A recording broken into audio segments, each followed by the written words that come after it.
आज पहली बार आए हैं, बहुत मज़ा आ रहा है दोस्तों। ये सभी लोग माता रानी के दर्शन में, मतलब ऐसे तो बहुत बार आ गए, लेकिन मेले में पहली बार आए हैं। थोड़ा ठकोरा लग गया था, लेकिन लगी नहीं।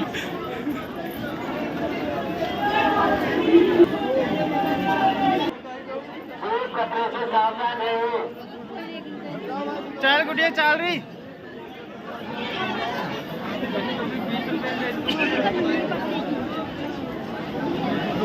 भीड़ खतरनाक है। हेलो, आज देखो आने वाली माता के भक्तों का मंदिर माता ट्रस्टी हर चीज का अभिनंदन करता है और साथ में आग्रह करता है कि श्री चौथ माता मंदिर का विकास कार्य चालू है। इस विकास कार्य में वीडियो सज्जन व आराम से आराम 500 आराम से आगे बढ़ते